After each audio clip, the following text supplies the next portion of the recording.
Paper leak bill पर विपक्ष की मांग, मुफ्त रीटेस्ट और उम्र में छूट की मांग की गई है। देखिए, ये बिल को लेकर ऑपोजिशन की मांग सामने आई है, ये बड़ी खबर है। कोर्ट की निगरानी में जांच की भी मांग की गई, दोषियों की संपत्ति जब्त करने की मांग की गई है। मुआवजा और परीक्षा यात्रा खर्च सरकार वहन करे, ऐसी कंडीशन में यह कहा गया है ऑपोजिशन की तरफ से। तो देखिए, बिल का समर्थन किया गया था, लेकिन अब इस बिल में और कौन कौन सी बातें जोड़ी जानी चाहिए, ये ऑपोजिशन की तरफ से डिमांड की गई है। आनंद प्रकाश पांडे हमारे संवाददाता हमारे साथ मौजूद हैं। आनंद, क्या रुख नजर आ रहा है सरकार का ऑपोजिशन की इस डिमांड को लेकर, क्योंकि इस बिल में क्या बदलाव होने चाहिए ताकि इसे और बेहतर किया जा सके? एक फहरिस्त हमारे सामने आ गई। देखिए, विपक्ष जो है वो चर्चा करने के लिए तैयार हो गया है, लेकिन वो चाहता है कि विपक्ष की छाप जो है, विपक्ष के इनपुट्स को भी इस बिल में शामिल किया जाए। करीब 90 से ज्यादा संशोधन जो है विपक्ष की तरफ से इस एंटी पेपर लीक बिल में दिए गए हैं, और जो विपक्ष चाहता है कि सरकार इसको जो फाइनल बिल है जो पास किया जाएगा उसमें शामिल करे। उसमें जैसा कि आपने बताया कि एक तो कहा है विपक्ष की तरफ सुझाव जो दिया गया, उसमें कहा गया कि भविष्य में अगर कभी रीटेस्ट की जरूरत पड़ती है पेपर लीक होने पे, तो जो रीटेस्ट हो इसका पूरा खर्चा जो है सरकार वहन करे या एजेंसी वहन करे, छात्रों या परीक्षार्थियों से न लिया जाए। साथ ही साथ ये पेपर लीक होने पे विपक्ष ये भी चाहता है कि एज में भी छूट देना चाहिए, क्योंकि अगर मान लीजिए किसी का लास्ट अटेम्प्ट है, उसकी एज खत्म हो रही है और ऐसे में रीटेस्ट होता है, फिर उसको इससे बाहर हो जाएगा। लेकिन ऐसे में विपक्ष चाहता है कि एज रिलैक्सेशन भी दिया जाए। और साथ ही साथ विपक्ष की तरफ से ये भी कहा जा रहा है कि ऐसे जो लोग दोषी है उनकी प्रॉपर्टीज का अटैचमेंट भी किया जाए। साथ ही साथ परीक्षार्थियों को जो पीए डीए यानी कि जो पेमेंट के जो एक्सपेंसेस है वो भी सरकार की तरफ से वहन किया जाए। तो ऐसे में जो 90 से ज्यादा संशोधन दिए गए विपक्ष की तरफ से, ठीक है। आनंद बने रहे आप हमारे साथ। अरविंद मोहन जी मौजूद हैं। अरविंद जी, ये जो डिमांड्स आई हैं ऑपोजिशन की तरफ से, इसे आप कैसे देखेंगे? क्योंकि ये एक बड़ा मसला बनकर सामने आया था कि भाई जो छात्र एग्जाम दे रहे हैं, अब दोबारा परीक्षा होगी तो वो उनमें से कई होंगे जो कि ओवर एज हो जाएंगे, तो उस समस्या को भी एक कंसर्न के तौर पर प्रस्तुत किया गया है। बड़ी खबर ये आ रही है इस वक्त, ताजा खबर कि एनडीए संसदीय दल की बैठक खत्म हो गई है और अब हम उम्मीद कर रहे हैं कि संसदीय कार्य मंत्री किरेन रिजिजू की तरफ से डिटेल्स, बैठक में क्या हुआ, प्रधानमंत्री नरेंद्र मोदी के संबोधन में किन बातों का जिक्र था, मीडिया से साझा किया जाएगा। अब जल्दी तस्वीरें आपको दिखा रहे हैं। एनडीए संसदीय दल की बैठक खत्म हो गई है, तमाम सांसद अब यहां से निकल रहे हैं और आज की इस संसदीय दल की बैठक की खास बात यह भी कही जा सकती है कि एनसीपीआई के जो 20 सांसद हैं जिन्होंने ममता बनर्जी का साथ छोड़कर एनसीपीआई में विलय किया था, वो भी पहली बार एनडीए संसदीय दल की बैठक में मौजूद रहे। आनंद प्रकाश पांडे हमारे साथ मौजूद हैं। आनंद, क्या हुआ मीटिंग में? प्रधानमंत्री नरेंद्र मोदी के संबोधन में किन बातों का जिक्र था, कुछ पता चला? इसका थोड़ा इंतजार करना पड़ेगा। अभी तुरंत ये बैठक खत्म हुई है। प्रधानमंत्री नरेंद्र मोदी अभी हम लोगों के सामने ही यहाँ निकल कर जा रहा है और उनके पीछे पीछे प्रधानमंत्री तो गाड़ी से निकले हैं, लेकिन मैं आपको बताऊं कि गृह मंत्री अमित शाह जहाँ बैठक हो रही थी लाइब्रेरी बिल्डिंग, वहां से लेकर संसद का जो मुख्य भवन है वहां तक पैदल जा रहे हैं। और उनके साथ जो है एनडीए के तमाम मंत्री हैं, जेपी नड्डा, किरण रिजिजू, सब लोग पैदल मार्च करते हुए संसद भवन तरफ जा रहे हैं। अब बस थोड़ा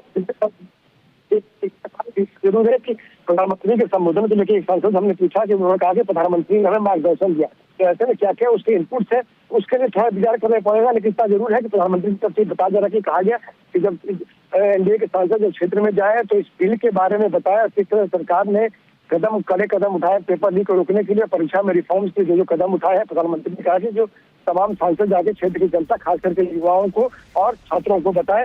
और एक बात और मैं आपको बता दूं कि जो फ्री ट्रेड एग्रीमेंट्स जो हुए हैं उसकी डिटेल भी, उसकी एक कॉपी भी इस बैठक के अंदर सभी सांसदों को दी गई है कि कैसे अलग अलग देशों के साथ भारत ने फ्री ट्रेड एग्रीमेंट किया है और कैसे उसका फायदा हमारे यहाँ के जो व्यापारी हैं, हमारे यहाँ के जो किसान हैं, उनको इससे होगा। ठीक है अरविंद जी, जो सवाल था, जो अब विपक्ष की 90 से ज्यादा संशोधनों को शामिल करने की मांग सामने आई है, इसे आप कैसे देखेंगे? क्योंकि जब पेपर लीक हुआ, री एग्जाम हो रहा था, उस वक्त भी ये मांग जोर शोर से उठी कि भाई छात्रों से दोबारा जो परीक्षा की फीस है वो क्यों ली जा रही है। साथ ही साथ ऐसे कई छात्र जो हैं जो कि ओवर एज हो गए री एग्जाम देने में, उनको छूट दी जानी चाहिए। इन सारी डिमांड्स को आप कैसे देखते हैं? और क्योंकि सरकार ने भी कहा था कि हम खुले मन से इस पर चर्चा के लिए तैयार हैं, अब ऑपोजिशन ने एक फहरिस्त सौंप दी है। नहीं, चर्चा होगी तो ये सब चीज़ें आएंगी ही मेरे ख्याल, और आनी चाहिए, जितने पक्ष हैं सब आने चाहिए। लेकिन मुख्य मसला असल में री एग्जामिनेशन नहीं है, मुख्य मसला चोरी रोकना है कि लीक ना हो और उसके लिए सख्ती हो।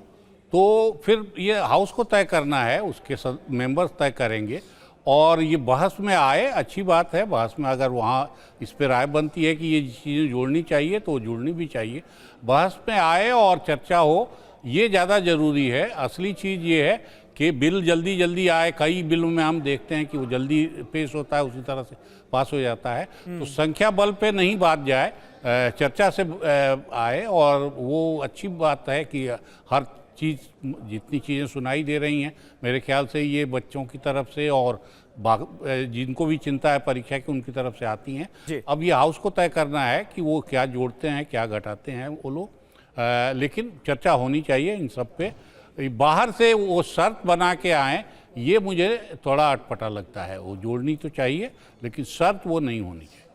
शर्तें रखी जा रही हैं। रामकृपाल जी, अब आप कैसे इस पूरे एंड टू एंड जो ये मूवमेंट और उसका इंपैक्ट उसको एसेस करेंगे? मतलब सड़क से लेकर, देखिए अब मैटर सदन तक आ गया, सरकार ने इसको किस तरीके से हैंडल किया, उसे आप कैसे देखना चाहेंगे या देख रहे हैं?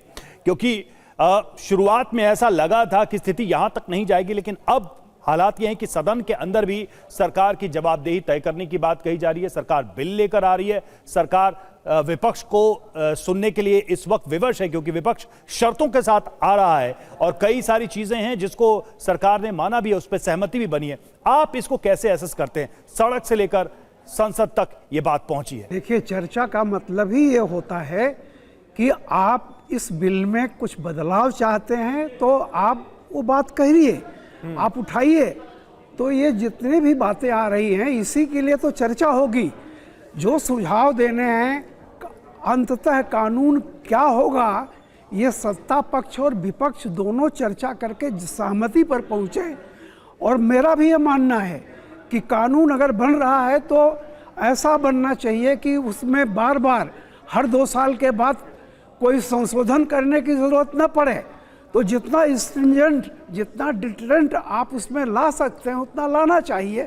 लेकिन बहुत अच्छा होगा कि विपक्ष के सुझाव आएँ और ये देश में एक संदेश जाए कि सत्ता पक्ष और विपक्ष ये दोनों इन चीज़ों पर सहमति व्यक्त कर चुके हैं और ये कानून भारत की संसद में सर्वमत से पास हो रहा है।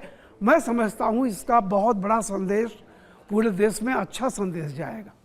बिल्कुल यही उम्मीद की जा रही है और देश भी इंतजार कर रहा है कि यह बिल पेश हुआ है, इस बिल पर सार्थक चर्चा हो, पक्ष और विपक्ष की तरफ से अपने अपने तर्क रखे जाएं और जो सवाल हर किसी के जहन में हैं आज की तारीख में इस बिल को लेकर, इस पूरे प्रोसेस को लेकर, जो त्रुटियां हुई हैं उसे लेकर, उन सारे सवालों का जवाब मिल सके।